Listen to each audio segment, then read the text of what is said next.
بسم اللہ الرحمن الرحیم۔ السلام علیکم۔ آج ہم سورہ النمل کی آیت نمبر 59 سے اپنا سبق شروع کریں گے۔ اعوذ باللہ من الشیطان الرجیم، بسم اللہ الرحمن الرحیم۔ قل الحمد للہ والسلام علی عبادہ الذین اصطفیٰ۔ آپ فرمائیے، کہیے کہ تمام شکر اللہ کے لیے ہے اور سلامتی ہے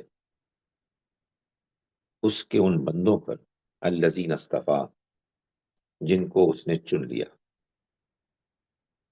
سورہ مبارکہ میں اللہ تعالیٰ نے مختلف پیغمبروں کا ذکر کیا، موسیٰ علیہ السلام کا، سلیمان علیہ السلام کا، اور پھر صالح اور لوط علیہ السلام کا۔ ان واقعات کے بیان میں اللہ تعالیٰ نے اپنی شانیں بھی بیان کی اور اپنے پیغمبروں کے ذریعے سے اس نے انسانوں کو جو یاد دہانی کرائی، اور خاص طور پر آخرت کے برحق ہونے اور اس کے عن قریب انسانوں کو اس کا تجربہ کرنے اور اس کا مشاہدہ کرنے کے لیے جو اللہ کا اہتمام ہے، اس کا ایک مظاہرہ تجربہ پیش کرنے کے لیے جو اہتمام کیا اپنے پیغمبروں کا انتخاب کر کے، یعنی اللہ نے اس دنیا کو بنایا، اس دنیا میں اس نے اپنی مہربانیاں، اپنی شانیں، اپنے عنایات کو انسانوں کی خدمت کے لیے، ان کی ضرورت کو پورا کرنے کے لیے پیش کیا، اور یہ سمجھانے کے لیے کہ یہ دنیا کی زندگی اگرچہ کہ بہت خوب ہے، مگر یہ بہرحال ایک امتحان ہے، اس کو ختم ہونا ہے اور اس کے بعد ایک اور زندگی آنی ہے۔ اس حقیقت کو آخری حد تک واضح اور ثابت کرنے کے لیے اللہ نے اپنے پیغمبروں کا انتخاب کیا، اور ان کے ذریعے سے اس نے وہ دنیا میں اپنی جو جزا اور سزا، دینونت کا اہتمام کیا، وہ در حقیقت ایک واضح دلیل اور تمہید ہے آخرت کی زندگی کے لیے۔ تو یہ جو واقعات بیان ہوئے ہیں، ان میں اللہ تعالیٰ ایک تو یہ بات بیان فرما رہا ہے کہ جب یہ ساری باتیں جو بیان ہوئی برحق ہیں، تو پھر آپ اے پیغمبر کہیے کہ سارا شکر اللہ کے لیے ہے۔ قل الحمد للہ والسلام علی عبادہ الذین اصطفیٰ۔ اور مزید یہ کہ اسی اللہ نے کہ جس نے اپنی یہ مہربانیاں، یہ شانیں دکھائیں جس پر وہ شکر کا حقدار ہے، اسی اللہ نے پھر یہ بھی اہتمام کیا کہ اس نے اپنے بندوں کا انتخاب کیا تاکہ ان کے ذریعے سے اس دنیا میں اپنی عدالت کو سامنے لے آئے، یعنی وہ عدالت کہ جو آخرت میں قائم ہوگی، اس کا اس دنیا میں ایک نسبتاً چھوٹے پیمانے پر ایک علاقے میں، کئی علاقوں میں، لیکن ہر پیغمبر کے لیے ایک علاقے میں اس کا اہتمام کیا اس نے۔ اس کے لیے اس نے جن پیغمبروں کا انتخاب کیا، جو انتخاب میرٹ کی بنیاد پر تھا، یعنی جن کو منتخب کیا، سلیکٹ کیا، وہ ڈیزرو کرتے تھے، ان پر سلامتی ہو، یعنی وہ سلامت رہیں گے، ان کو کسی قسم کی کوئی تکلیف پریشانی نہیں ہوگی۔ یہ اللہ کا فیصلہ ہے جس کا کہ اعلان کیا گیا۔ اللہ خیر اما یشرکون، کیا وہ اللہ بہتر ہے؟ یعنی وہ اللہ کی جس نے یہ سارا اہتمام کیا، دنیا کا بھی اور آخرت کا بھی، کیا وہ بہتر ہے اما یشرکون، یا ان کے یہ معبود جن کو یہ اس کے ساتھ شریک ٹھہراتے ہیں؟ یعنی قرآن مجید سب سے پہلے جن لوگوں کے سامنے نازل ہوا، یا آپ کہہ سکتے ہیں کہ جن پر نازل ہوا، جن کے لیے نازل ہوا، وہ شرک کے اندھیروں میں بھٹک رہے تھے. تو اللہ تعالیٰ اپنی شانوں کو بیان کر کے اور اپنے پیغمبروں کے واقعات کو بیان کر کے یہ پوچھ رہا ہے کہ کیا وہ اللہ بہتر ہے یا ان کے یہ معبود؟ ظاہر ہے کہ جب آپ دو میں سے کسی ایک چیز کا انتخاب کریں گے تو دونوں کے پروز اینڈ کونس، ان کی خوبیاں، ان کی خامیاں دیکھیں گے. تو اس بیان کے بعد جو اللہ تعالیٰ نے بڑے واضح طریقے سے پیش کر دیا ہے، کیا کوئی گنجائش ہے کہ یہ جو جھوٹے معبود بنائے ہوئے ہیں اور ان کے آباء و اجداد نے جس طرح سے ان کو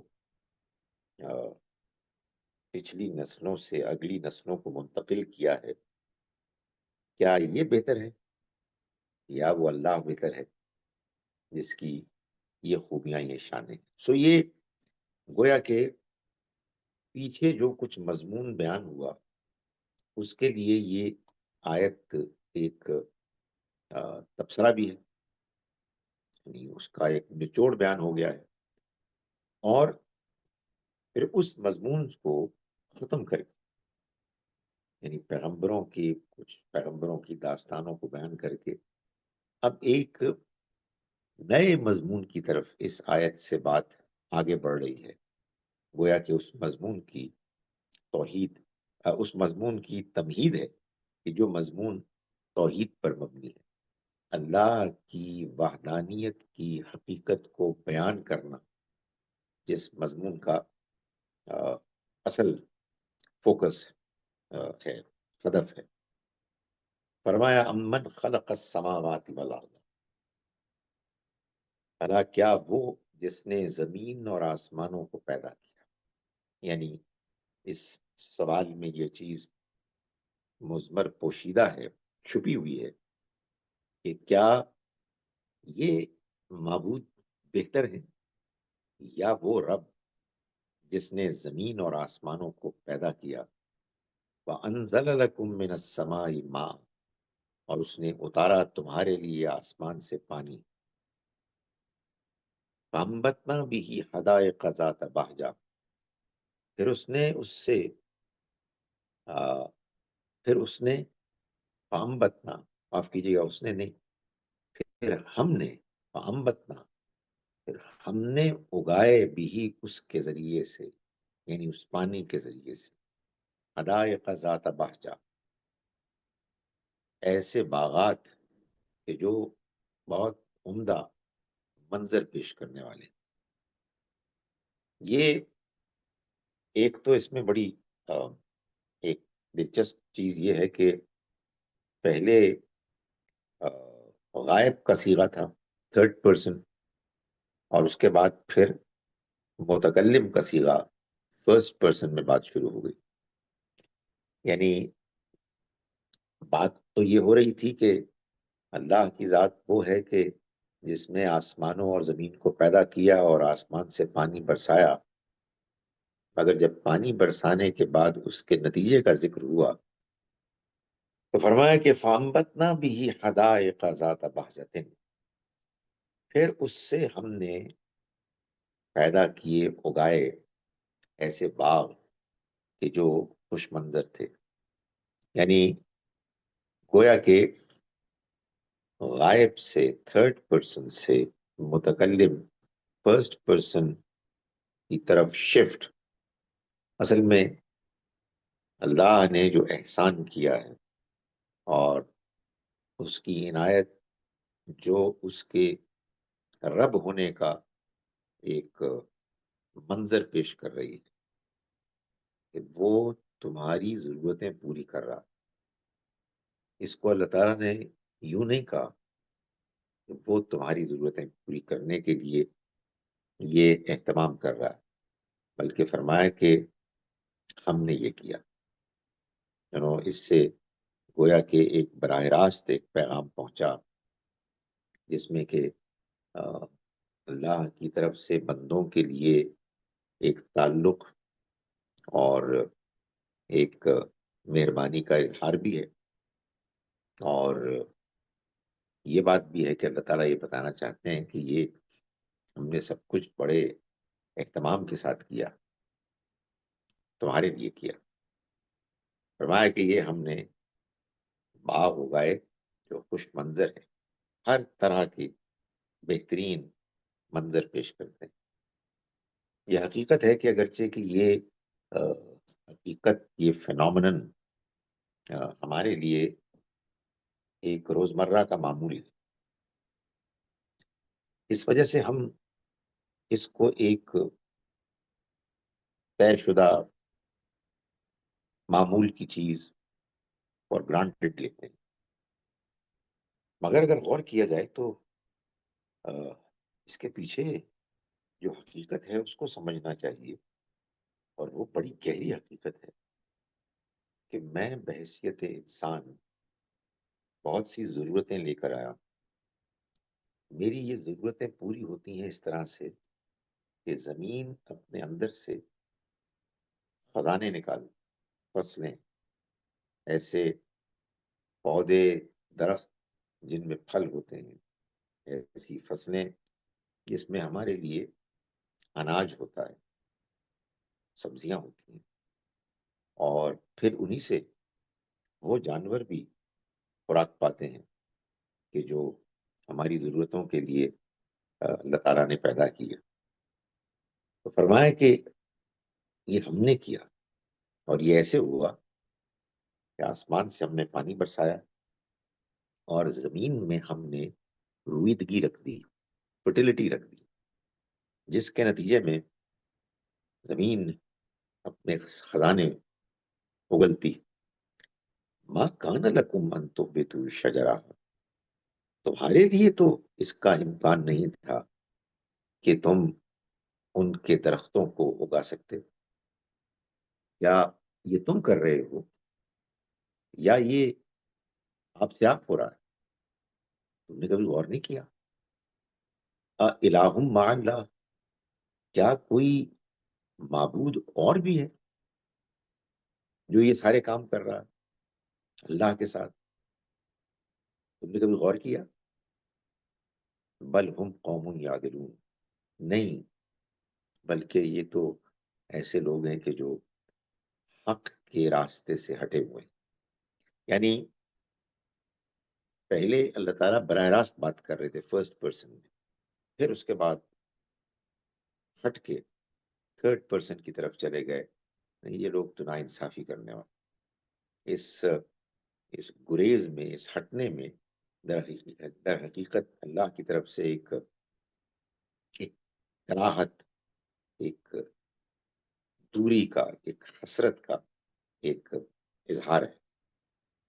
ایسے جیسے کہ براہ راست بات کرتے کرتے منہ موڑ لیا کہ یہ کون لوگ ہیں. یہ ایک حقیقت ہے کہ انسان اپنی خواہشات میں، اپنے معمولات میں، اپنی ترقیوں میں اتنا زیادہ الجھ جاتا ہے کہ وہ یہ غور نہیں کرتا کہ جس دنیا میں وہ رہ رہا ہے اور روزانہ اس دنیا میں اس کی ضرورتوں کو پورا کرنے کے اہتمام کے لیے ایک نظام چل رہا ہے، جو نظام اس کو اپنی طرف متوجہ کر رہا ہے کہ وہ اس پر غور کرے اور اس رب کی شانوں کو دیکھے اور اسے پہچانے. یہ اس سے گریز کر رہے ہیں اور ان معبودوں کی طرف جا رہے ہیں جن کی کوئی حقیقت نہیں. تو فرمایا کہ نہیں، یہ ایسے لوگ ہیں کہ جو ناانصافی پر اتر آئے ہیں، یہ وہ لوگ ہیں کہ جو راہ حق سے ہٹے ہوئے ہیں۔ فرمایا کہ امن جعل الارض قرارا، کیا وہ کہ جس نے زمین کو ٹھکانہ بنایا، یعنی وہی بات، اس میں ایک حصہ حذف ہے، یعنی کیا یہ بہتر ہے یا وہ کہ جس نے زمین کو ٹھکانہ بنایا؟ فرمایا کہ وجعل خلالها انہارا، اور اس کے درمیان اس نے ندیاں بہا دی، وجعل لها رواسیا، اور اس نے اس کے لیے پہاڑ بنائے، یعنی اس لیے، اس مقصد کے لیے کہ زمین اپنے محور پر قائم رہے، اس کو بیلنس کرنے کے لیے اس نے پہاڑ اس کے اندر رکھے۔ وجعل بین البحرین حاجزا، اور اس نے سمندروں کے درمیان پردہ ڈال دیا، یعنی وہ جو قرآن نے بتایا کہ مختلف دھارے ہیں جن میں کھارا پانی بھی ہے، میٹھا بھی ہے، وہ ایک ہی ساتھ چل رہے ہوتے ہیں۔ معلوم ہوتا ہے کہ ان کے درمیان ایک پردہ حائل ہے کہ جو دونوں کو الگ الگ رکھتا ہے، اور سمندر کے اندر کا نظام اس سے چل رہا ہے۔ فرمایا کہ الہ مع اللہ، کیا اللہ کے ساتھ کوئی اور معبود بھی ہے؟ یعنی یہ جو کچھ اللہ کے کام ہیں ان میں کچھ اور لوگ بھی شریک ہیں؟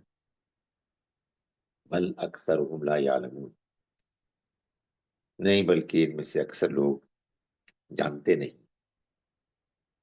نہیں ہیں اور جاننا چاہتے نہیں۔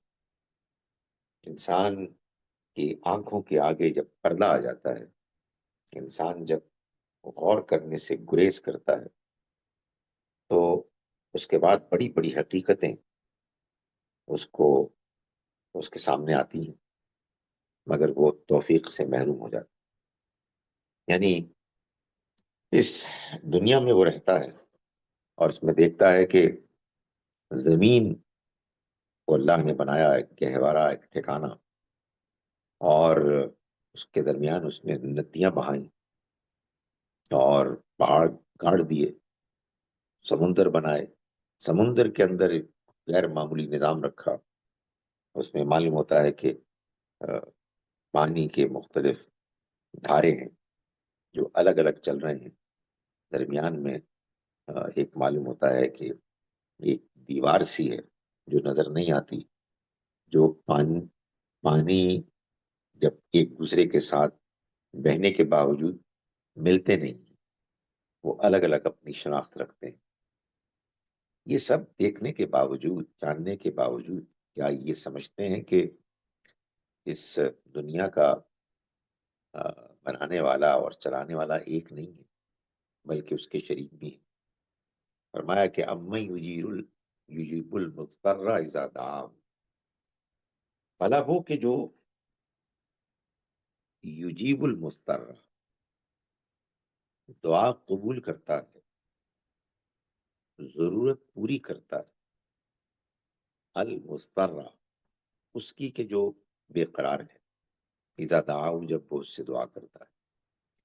یعنی ان کے معبود بہتر ہیں جو کسی کام کے نہیں، جن سے انہیں کوئی فائدہ حاصل نہیں ہوتا، یا وہ خدا، وہ الہ کہ جو جب کوئی مجبور اس سے دعا کرتا ہے بے قرار ہو کر، تو وہ اس کی دعا سنتا اور قبول کرتا ہے۔ فیکشف السوء، پھر وہ اس کے دکھ کو دور کرتا ہے۔ یجعلکم خلفاء الارض، اور اس نے تم کو زمین کا وارث، خلیفہ بنایا۔ یعنی تم اپنی ذاتی زندگی میں محسوس نہیں کرتے کہ تم بے چین، بے قرار، مجبور محض ہوتے ہو، اور پھر تم ڈیسپریٹ ہو کے اللہ سے دعا کرتے ہو، ایک اللہ سے سب کو چھوڑ کر، تو وہ تمہاری دعا سنتا ہے اور اس کو قبول کرتا ہے، اور پھر تمہاری تکلیف کو دور کرتا ہے۔ یہ وہ دلیل ہے کہ جو سب سے بڑی دلیل ہے۔ بعض اوقات کیا ہوتا ہے کہ انسان خارج میں جو چیزیں اس کو نظر آ رہی ہوتی ہیں، جن سے وہ فائدہ اٹھاتا ہے، ان کو وہ اگنور کرتا ہے، اور اگنور اس لیے کرتا ہے کہ زندگی میں انسان کی خواہشات، انسان کی ضروریات، اس کے منصوبے، اس کے بارے میں غلط فہمیاں اور نہ جانے کیا کیا کچھ اس کو آس پاس کی اللہ کی نشانیوں سے فائدہ اٹھانے سے محروم رکھتی ہیں۔ مگر انسان جب مشکل میں آتا ہے، تکلیف میں مبتلا ہوتا ہے، مجبور اور بے قرار ہو جاتا ہے، اور پھر وہ دعا کرتا ہے اپنے رب سے، اور وہ اس کی دعا کو سنتا ہے، اس کی تکلیف کو دور کرتا ہے، تو جس کو یہ تجربہ ہو جائے وہ پھر کسی اور معبود کے پاس جائے گا۔ قرآن نے اس کو بیان کیا کہ جب یہ تکلیف میں ہوتے ہیں، کہیں سمندر میں کشتی ڈاواڈول ہوتی ہے، کوئی اور مشکل آتی ہے، صرف ایک خدا کو، ایک معبود کو پکارتے ہیں، مگر پھر جب وہ ٹھیک ہو جاتے ہیں، ان کے حالات سنبھل جاتے ہیں، تو پھر وہ اوروں کو پکارنے لگتے ہیں۔ وَيَجْعَلُكُمْ خُلَفَاءَ الْأَرْضِ، اور اس نے تم کو زمین میں خلیفہ بنایا، یعنی زمین کا وارث بنایا۔ تم سے پہلی قومیں جو آئی تھیں، نسلیں آئی تھیں، وہ چلی گئیں، گزر گئیں، اور اب تم کو اس نے ان کی جگہ پر موقع فراہم کیا ہے کہ تم رہو اور زمین کے وارث بن کے رہو، یعنی پچھلوں کے تم اب وارث ہو۔ اس میں یہ بات بھی شامل ہے کہ اللہ تعالیٰ نے دنیا میں یہ قانون بھی بنایا ہوا ہے کہ قومیں بھی آتی ہیں اور چلی جاتی ہیں، آتی ہیں، ترقی کرتی ہیں، پھیلتی ہیں، مضبوط ہوتی ہیں، پھر کمزور پڑتی ہیں، پھر غائب ہو جاتی ہیں، پھر اور قومیں آتی ہیں۔ لیکن زیادہ جو بات نمایاں ہے وہ یہی ہے کہ پچھلی نسل آئی، چلی گئی، اب تم ہو، کل تم بھی چلے جاؤ گے۔ تو یہ جس نے کیا ہے نظام، جس نے ڈیزائن کیا ہے، کیا وہ بہتر ہے، یا یہ تمہارے معبود جن کی کوئی حیثیت نہیں، جن کا کوئی رول نہیں، جن کی کوئی حقیقت نہیں؟ الہ مع اللہ، کیا کوئی معبود ہے اور بھی اللہ کے ساتھ؟ قلیلا ما تذکرون، تم لوگ بہت کم یاد دہانی حاصل کرتے ہو۔ یعنی مطلب یہ ہے کہ ان نشانیوں کو دیکھتے بھی ہو، مگر غور و فکر سے محروم ہے۔ کوئی کتاب شاید قریب کو بھی نہ چھوئے قرآن کے مقابلے میں، اس بات میں کہ جس طرح قرآن غور و فکر کی دعوت دیتا ہے، یاد دہانی کراتا ہے، سوچنے پر مائل کرتا ہے۔ فرمایا کہ یہ سب تمہارے سامنے ہے، یہ تمہارے اپنے زندگی کے تجربات اور مشاہدات ہیں، لیکن اس کے باوجود تم غور نہیں کرتے، یاد دہانی حاصل نہیں کرتے۔ فرمایا کہ امن یہدیکم فی ظلمات البر والبحر، بھلا وہ کہ جو تمہیں سمندر اور خشکی کی تاریکیوں میں تمہیں گائیڈ کرتا ہے، تمہاری رہنمائی کرتا ہے، یہ بہتر ہے یا وہ ہے؟ بھلا وہ بہتر ہے جن کی تم پوجا کرتے ہو، جن کو تم معبود بناتے ہو اللہ کے ساتھ، یا وہ پروردگار کہ جو تمہیں سمندر اور خشکی میں تمہاری رہنمائی کرتا ہے؟ یعنی کہیں ستاروں کے ذریعے سے، کہیں سورج چاند کے ذریعے سے، کہیں اور اشارات اس نے رکھے ہوئے ہیں۔ انسان سفر کرتا ہے اور اس کے سفر میں اس کو بہت سی اللہ کی طرف سے ایسی مہربانیاں حاصل ہوتی ہیں، جن کے نتیجے میں وہ عام سفر میں بھی ڈائریکشن پانے کے لیے مختلف نشانیاں ہیں جو اس کے لیے معاون بنتی ہیں، ہیلپ فل ہوتی ہیں۔ فرمایا کہ وَمَن يُرْسِلُ الرِّيَاحَ بُشْرًا بَيْنَ يَدَيْ رَحْمَتِهِ، اور وہ کہ جو ہواؤں کو بھیجتا ہے خوشخبری بنا کر، خوشخبری کا ایک ذریعہ بنا کر،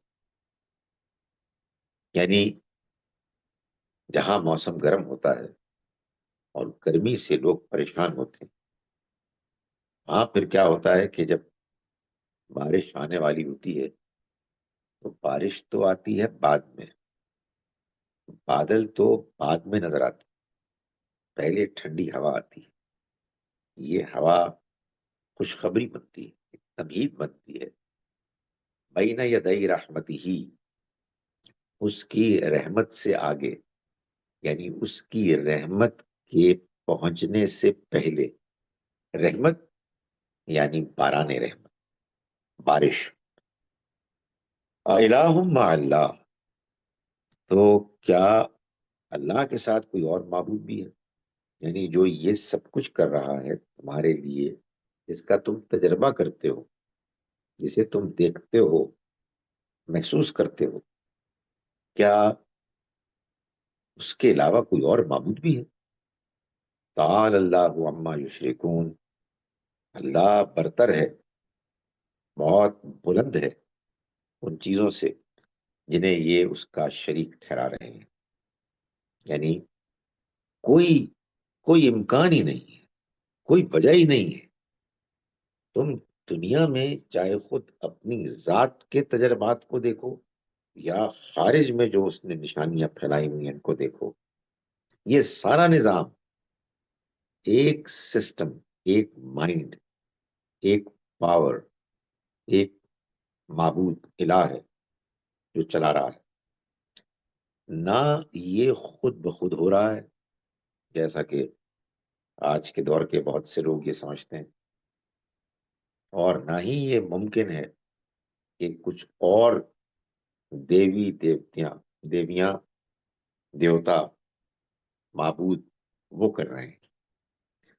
فرمایا کہ امن یبدأ الخلق ثم یعیدہ، کیا یہ بہتر ہیں ان کے معبود یا وہ رب کے جس نے پیدا کیا، پیدا کرنے کی ابتدا کی، یبدأ الخلق، خلق کی ابتدا کی، ثم یعیدہ، پھر وہ اس کو دوبارہ کرے گا، اس کا اعادہ کرے گا یعنی دوبارہ کرے گا۔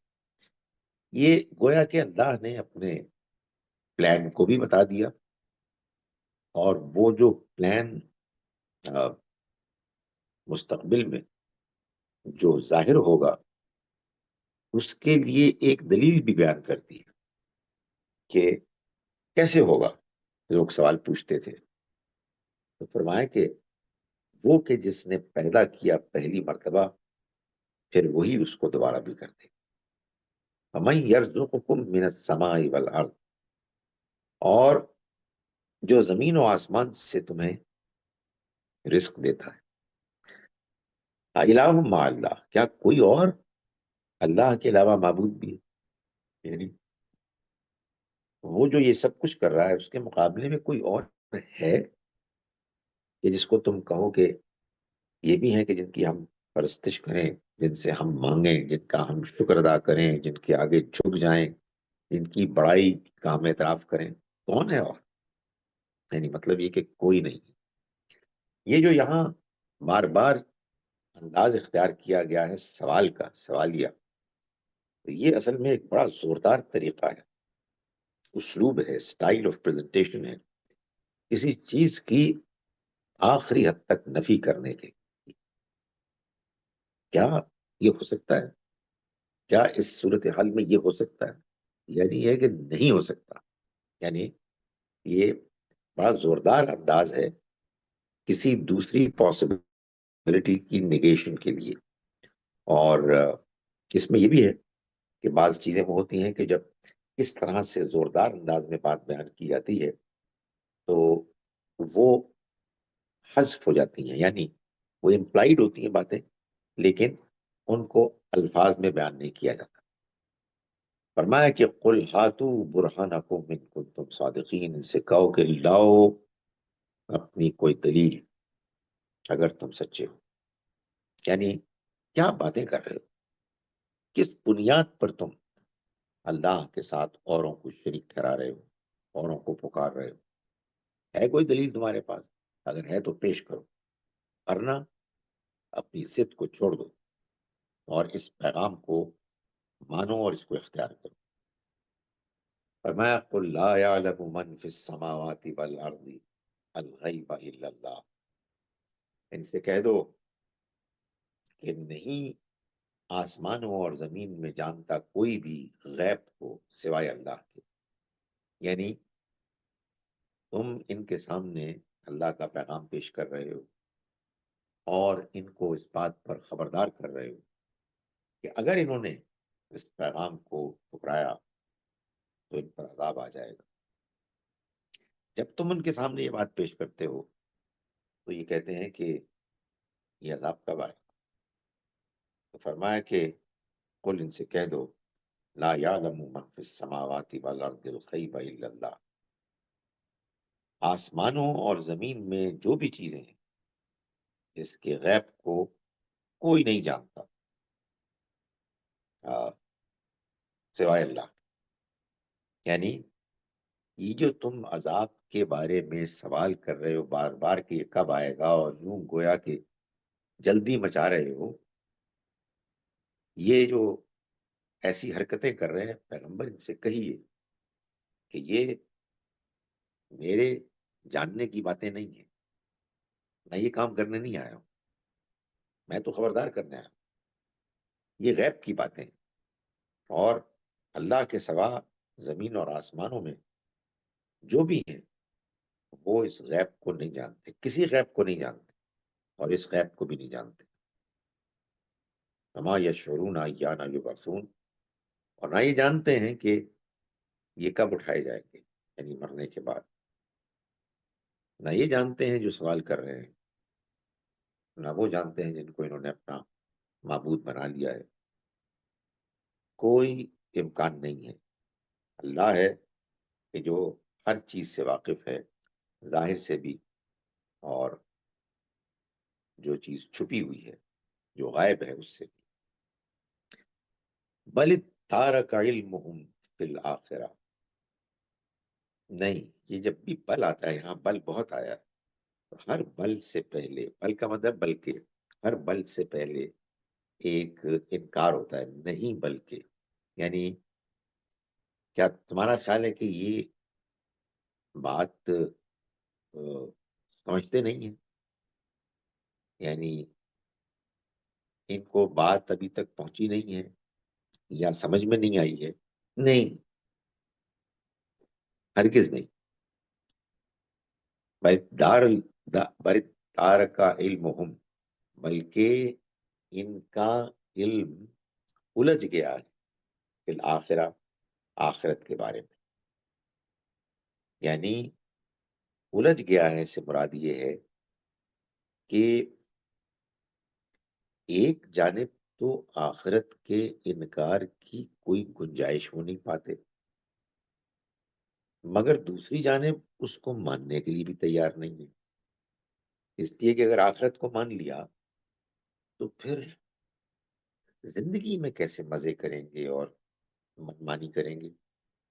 آخرت کو ماننے کے نتیجے میں تو انسان کی زندگی میں ڈسپلن آ جاتا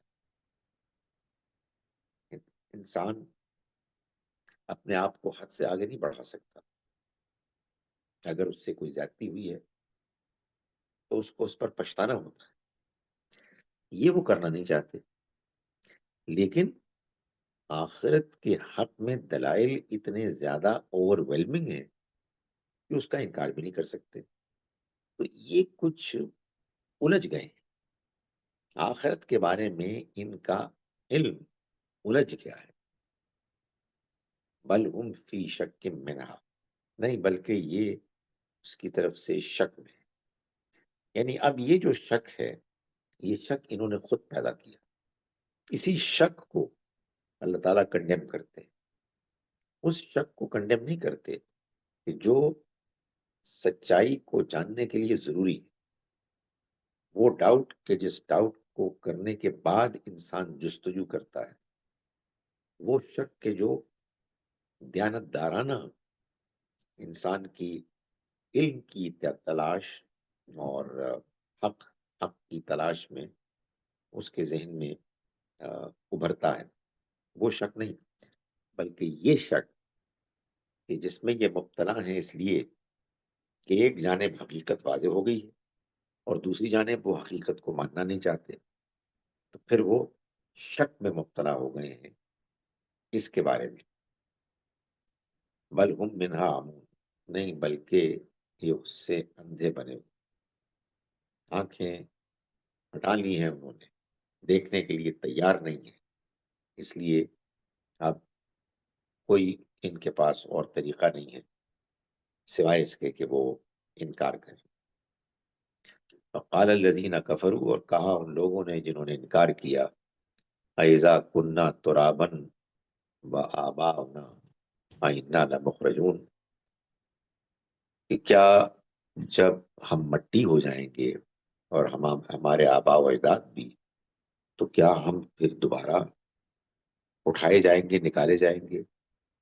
لقد وعدنا ھذا نحن وآباؤنا، بے شک وعدہ کیا گیا اس کا، یعنی ہمیں ڈرایا گیا، دھمکی دی گئی اس کی، نحن ہم کو بھی، وآباؤنا اور ہمارے آبا و اجداد کو بھی، من قبل اس سے پہلے، ان ھذا الا اساطیر الاولین، کچھ بھی نہیں ہے، تو محض اگلوں کی کہانیاں ہیں.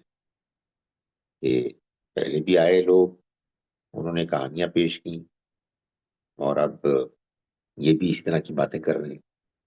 ان کی کوئی حقیقت نہیں ہے. یہ لوگ ایسے دنیا میں آتے رہے ہیں جو لوگوں کو یہ کہانیاں سناتے رہے ہیں. ہم اس بات کو ماننے کے لیے تیار نہیں.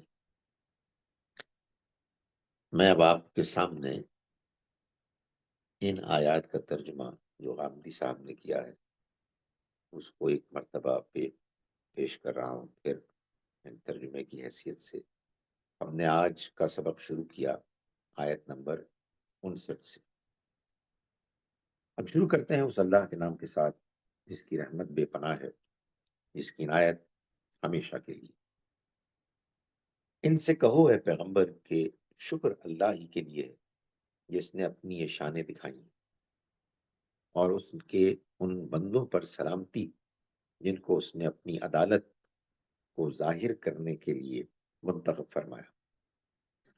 کیا وہ اللہ بہتر ہے یا ان کے معبود جنہیں یہ اس کے شریک ٹھہراتے ہیں؟ کیا یہ بہتر ہے یا وہ پروردگار جس نے زمین اور آسمانوں کو پیدا کیا اور آسمان سے تمہارے لیے پانی اتارا، پھر اس سے ہم نے خوش منظر باغ اگائے، تمہارے لیے ممکن نہیں تھا کہ تم ان کے درختوں کو اگا سکتے؟ کیا اللہ کے ساتھ کوئی اور معبود بھی ان سب کاموں میں شریک ہے؟ ہرگز نہیں، بلکہ یہی لوگ ہیں کہ راہ حق سے ہٹے ہوئے. کیا یہ بہتر ہے یا وہ پروردگار جس نے زمین کو ٹھکانہ بنایا اور اس کے درمیان ندیاں بہا دیں اور اس کو اپنے محور پر قائم رکھنے کے لیے پہاڑ بنائے اور دو سمندروں کے درمیان پردہ ڈالا اور پردہ ڈال دیا؟ کیا اللہ کے ساتھ کوئی اور معبود بھی ان سب کاموں میں شریک ہے؟ ہرگز نہیں، بلکہ ان کے اکثر لوگ جانتے نہیں. کیا یہ بہتر ہے یا وہ پروردگار جو بے قرار کی داد رسی کرتا ہے جب وہ اسے پکارتا ہے اور اس کے دکھ کو دور کر دیتا ہے، اور تم سے پہلوں کو ہٹاتا اور تم کو زمین کا وارث بنا دیتا ہے؟ کیا اللہ کے ساتھ کوئی اور معبود بھی ان سب کاموں میں شریک ہے؟ تم لوگ کم ہی یاد دہانی کرتے ہو. کیا یہ بہتر ہے یا وہ پروردگار جو بحر و بر کی تاریکیوں میں تمہاری رہنمائی کرتا ہے اور جو اپنے باران رحمت سے آگے ہواؤں کو خوشخبری بنا کر بھیجتا ہے کیا اللہ کے ساتھ کوئی اور معبود بھی ان سب کاموں میں شریک ہے؟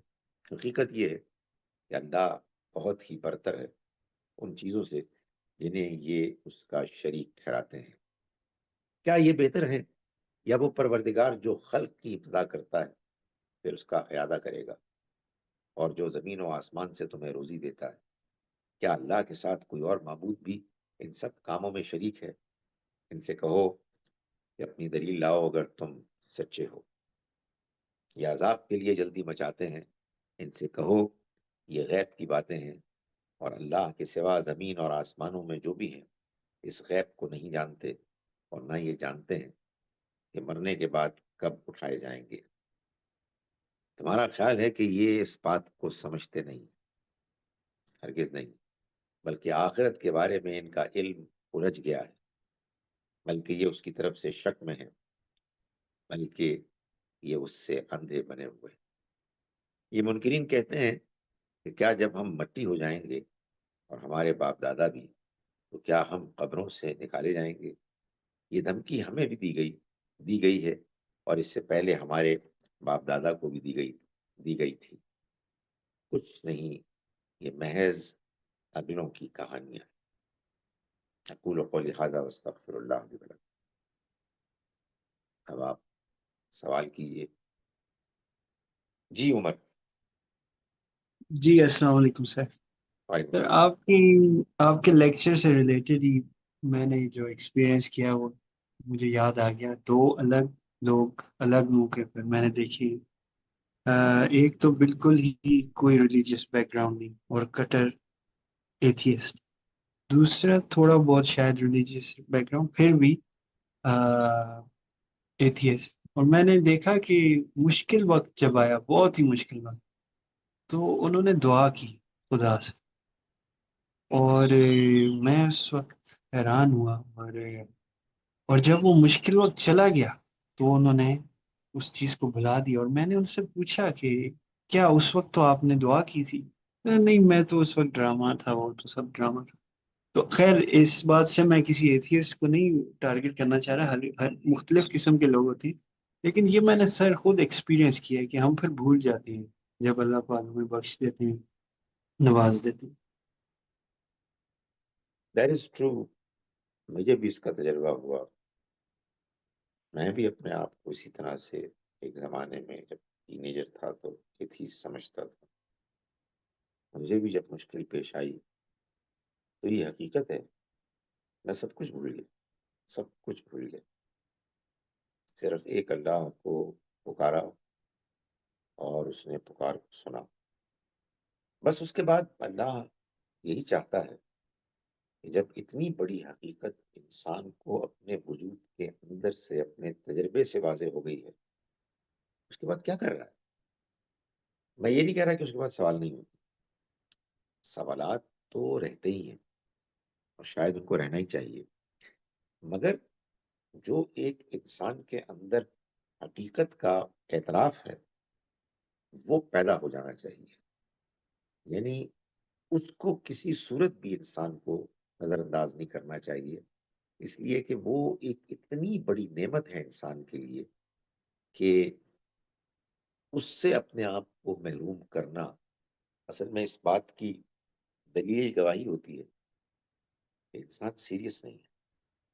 اور سیریس انسان کا نہ ہونا یعنی اللہ کے معاملے میں، آخرت کے معاملے میں، یہ ایک حیرت انگیز بات ہے، اس لیے کہ آ، دنیا ایک عارضی جگہ ہے، اس کا تجربہ مشاہدہ انسان کو آئے دن ہوتا رہتا ہے، اور اللہ موجود ہے، وہ سنتا ہے، وہ دیکھتا ہے، یہ بات انسان جانتا ہے، کبھی بہت قریب سے جانتا ہے، بڑی یعنی تجربے کے نتیجے میں اپنے اندر کی ان کیفیات سے جانتا ہے جن کا انکار نہیں ہو سکتا، اور کبھی ذرا نسبتاً سرسری طور پر جانتا ہے، لیکن بہرحال یہ چیز وہ ہے کہ جو کسی صورت بھی اگنور نہیں کی جا سکتی، نہ کرنی چاہیے۔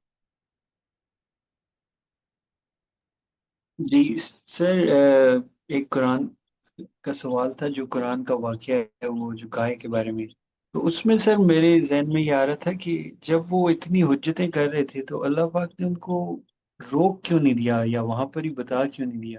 اور کیا ہم بھی ہماری زندگی میں بھی اگر ہم اتنی حجتیں کرتے ہیں تو ہمارے لیے چیزیں مشکل بنا دی جاتی ہیں؟ کن کی بات کر رہے ہیں آپ؟ سر وہ جو سورہ بقرہ میں وہ جو کہا گیا تھا اچھا، کہ بنی گائے اسرائیل ذبح کی کرو۔ بات، گائے ذبح کرنے۔ دیکھیے، ہر قوم، ہر گروہ کا اپنا ایک پس منظر ہوتا ہے۔ بنی اسرائیل کے اس واقعے میں جو ان کا پس منظر تھا وہ یہ تھا کہ وہ اصل میں تھے مذہبی لوگ، ان کی ایک مذہب دین کی ٹریڈیشن تھی، وہ انکار کر رہے تھے ایک ایسے انداز میں کہ جس میں بظاہر وہ یہ امپریشن کریٹ کر رہے تھے کہ ہم جاننا چاہتے ہیں۔ اگر معاملہ کسی فرد کا ہوتا تو شاید اللہ تعالیٰ کوئی اور طریقہ اختیار کرتے، لیکن جب معاملہ کسی ایک گروہ کا ہوتا ہے جس میں مختلف لوگ ہوتے ہیں، بڑی ڈائیورسٹی ہوتی ہے، کچھ مان رہے ہوتے ہیں کمزوری کے درجے میں، کچھ انکار کر رہے ہوتے ہیں، اور مختلف شیڈز ہوتے ہیں، ایسے موقع پر قرآن مجید سے معلوم ہوتا ہے کہ اللہ تعالیٰ ایسے گروہوں کو موقع دیتے ہیں، خاص طور پر وہ گروہ کہ جو پیغمبروں کی موجودگی میں کچھ ایسی حرکتیں کر رہے ہوتے ہیں، تو وہ جس کو کہتے ہیں نا اتمام حجت، حجت تمام کرنے کے لیے، تاکہ جیسا کہ قرآن نے کہا کہ اگر کوئی شخص انکار اور ضد پر اڑ گیا ہے، اس کے پاس کوئی ایکسکیوز نہ رہے، تو اس کو اللہ تعالیٰ بار بار موقع فراہم کر کے یہ اپرچونٹی دیتے ہیں کہ تم اگر سمجھنا چاہو، سنبھلنا چاہو، تو تمہارے پاس موقع ہے۔ سو اس وجہ سے اللہ تعالیٰ کے ہر فیصلے میں حکمت اور مصلحت ہوتی ہے۔ اللہ تعالیٰ یہ قرآن مجید میں بیان فرماتے ہیں کہ مجھے کسی کو سزا دینے میں کوئی جلدی نہیں ہے، یعنی میں اگر چاہوں تو لوگوں کو فوراً ہی ان کی گناہوں پر، کرتوتوں پر پکڑ لوں، لیکن یہ اللہ کا طریقہ نہیں ہے۔ اللہ مہربانی فرماتا ہے اور لوگوں کو موقع پر موقع دیتا ہے۔ جی لاسٹ کوشچن ہے سر کہ آپ سے جیسے ذکر ہوا چیٹ جی پی ٹی کا، تو میں نے وہ ڈیپ سیک ہے ایپ، اس کو یوز کیا ہے، تو اس میں بڑا حیران ہوا، کل کا صرف میں نے لکھا اور اس کو کہا کہ اینالائز کرے گرامر کے وائز، تو اس میں حیران ہوا کہ اس نے یہ تک بتا دیا کہ یہ نبی صلی اللہ علیہ وسلم کو کہا گیا ہے اور سارا حکم ہے۔ تو اس میں سر مجھے گائیڈنس آپ کی یہ چاہیے تھی کہ ٹھیک ہے اس کو ریلیٹ کرنا ہے غامدی صاحب کے ترجمے سے، یا جیسے وہ سکھا رہا ہے ویسے ہی ٹھیک ہے، کہ اس میں کیا کرنا چاہیے؟ دیکھیں، سیکھنے کے معاملے میں ایک اصول ذہن میں رکھیں کہ آپ جب کوئی چیز لرن کر رہے ہوتے ہیں تو یعنی ایز اے اسٹوڈنٹ، تو کسی ایک چیز کو اصل بنا لیں اور پھر اس کے پرنسپلز کو فالو کریں اور آگے بڑھیں۔